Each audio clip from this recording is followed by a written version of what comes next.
So today we're going to learn about how you can create a puzzle pinned post on Instagram. It's so simple. Not super simple, but it's actually a lot easier than you think. And I'm going to show you exactly how to do it.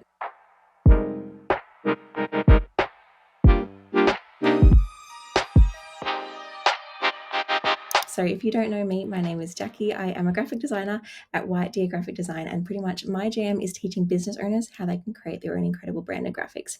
Over here, you'll see me teaching a lot of Canva tutorials, but I also just love teaching the basics of branding and design in terms of theory, in terms of communicating, so that making sure that your business can communicate its value, connect with its audience, and stand out in your field. This is just one Canva tutorial, but please know that having a good Canva tutorial isn't the same as knowing your branding and graphics. So if you ever want to learn more, please hit me up. But in the meantime, let's get into creating this post. So you'll see here, this is an example of a post that I've done in the past before, and pretty much this appears at the top of my Instagram. I'm going to put up a picture now of my Instagram feed at the moment. I've got another pinned post on there for my quiz. Those 3 posts are pinned at the very top, carry across and have like a beautiful banner across the top of my Instagram. It really draws people's attention to that post, and it's just incredible the traction that I get from that post months and months after posting it originally. And so this is a really great thing. If you've got a particular offer you want to be posting about, I like say for this one here for DIY as my biz, I did this when I launched that a little while ago. Or if you've got some really great introduction posts, or you want to do like a banner of like Jacqui Naunton, graphic design extraordinaire, you could put that at the top. Whatever it is, putting a pin post at the top, I think, is a wonderful marketing strategy. And it's actually not too difficult to do. So I'm going to take you through it from start to finish now. Yes, I talk quickly. It's the way that I work. I hope you can understand me. If you need to slow down the video, please feel free, or you can turn on the captions. But I will do my best to speak as slowly as I can. All right, let's go into Canva. So I'm just going to open up a new Canva design, and you can follow me through from start to finish. So once you open up Canva, I want you to go to create a design. Now, the dimensions that we're doing here is what the most important thing is. So I'm going to go to custom size here, and I'm going to type in 3240 by 1080. You can do, so Instagram can either do 1080 high posts, or you can do 1350 pixels high. I'm doing 1080 for ease here, because I find when you do a portrait post, which is the 1350 pixels high, it gets a little bit harder to design, and I want to keep this more simple, but please know you can do that should you want to. So this is by pixels, so make sure that's selected rather than inches or millimeters or centimeters, and press create new design. Now, the first thing we need to do is turn on our rulers. So if you don't currently see these rulers at the top and bottom here, I want you to go to File, View Settings, and make sure Show Rulers and Guides is switched on, because this is going to help us immensely. So in essence, what we're doing here, just to kind of set you up to understand, is we're going to split this post. This is actually 3 posts, and we're going to split it up into 3 different posts to then post to my Instagram. So I'm just going to go here, and what I'm going to do is insert a rectangle or a square. To do that, I'm just going to press R on my keyboard and inserts a square. I'm going to bring that up to the top corner, hold down Shift on my keyboard, and drag this out until it's a full height square. If I didn't hold down Shift, it would have become a rectangle, which we don't want. I want it to stay a square. I'm then going to duplicate this and do 3 of these across, or actually I don't even need to do 3. I can stop there if I want to. What I'm trying to do is split this up into the 3 posts. So all I'm going to do now is hover my mouse over the top of the ruler, click, and then drag, and you'll see this ruler pops out. I'm going to set that to the edge of one rectangle or one square, and click and drag again to being here. I'm now going to delete my squares, and you'll see now that there's rulers here that show me the 3 posts that can be pinned at the top of my Instagram. These rulers will not show on your final design. They're just there for your own reference. Now it's up to the designing. Okay, I'm going to just step you through a couple of design principles as I do this. I think I'll do, like, say, advertising me as a person or as a service provider. So if you don't have a specific product or service, this could be what you could do. So I'm going to go to my photo file here and just select one of my images. Choose something that you think represents you as much as you possibly can. Actually, I'm going to do a different one. Let's do a more fun one. Or a harder one to edit, I think, is more what I'm going to go for here. I'm going to go for this one here, I think. Kind of a big, bright, fun one. I'm going to drag that to be the full size. I'm now going to duplicate this image and go to Edit Photo and press Background Remover. For some reason, it's decided to do both of those, which is quite frustrating, but I'll fix that in a moment once it's done its thing. My biggest tip for doing background remover is, while it's doing its thing, is crop your image down. That way you don't have to have all this extra stuff floating around. I'm now going to bring that to be back on top of myself here. So I've got 2 layers of Jacqui. If I go to position here and layers, you see I've got me, and I've also got the cutout me, and I've also got the background me. What I'm going to do now is actually go to my elements. I've got a whole folder here.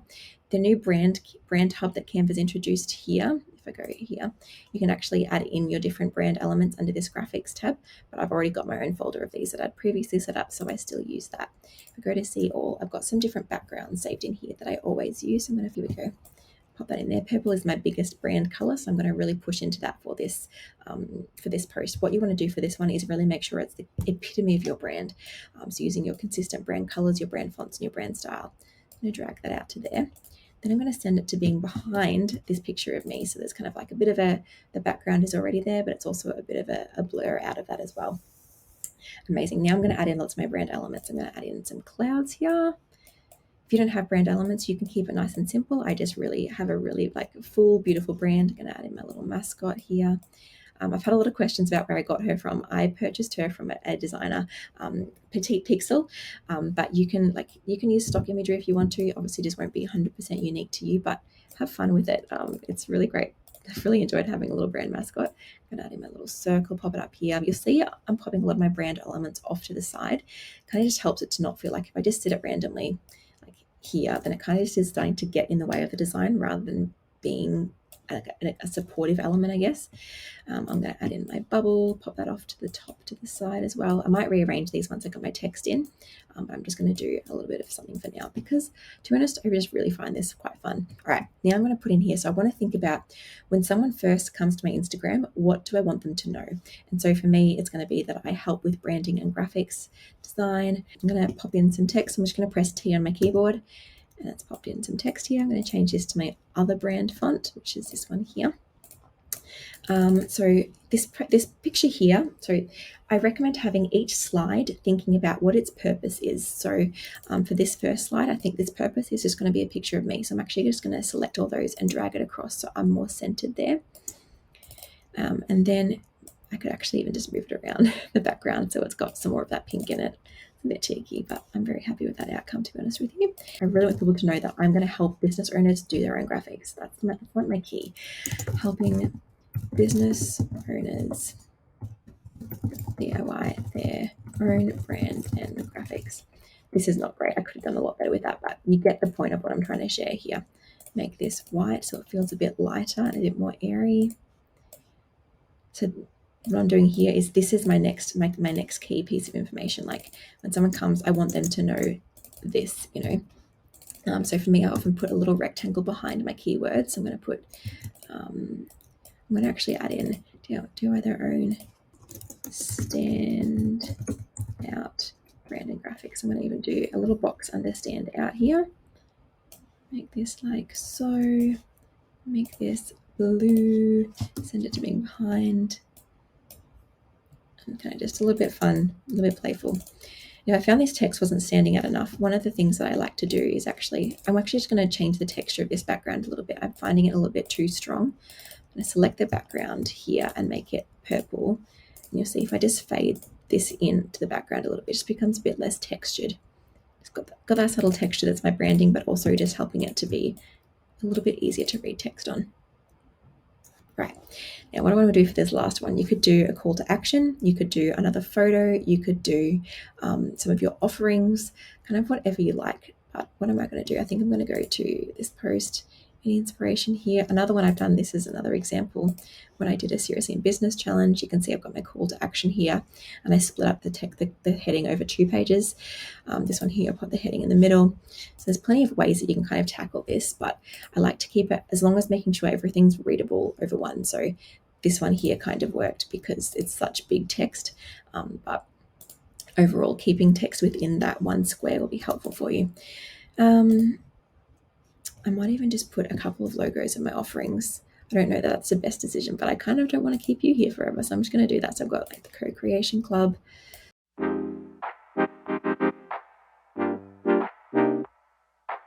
That's not my best design, but I'm just going to leave it there for now because I think you get the picture. I'm also going to move this bubble around because I've actually got some more blank space down here. So I'm going to move the bubble to where that blank space is kind of needed to be filled out. Okay, so now I've got this design, we need to save it. What you're going to do is press share, press download, and save as an image file. This can be either a PNG or a JPEG file. You don't need to bother with changing any of these settings, and then press download. So that's now going to save to my computer. Then I want you to go to pinetools.com/split image. This website I use so regularly for exactly this kind of work. I actually also do designs like this for carousel posts when I want them to be really intricately joined together.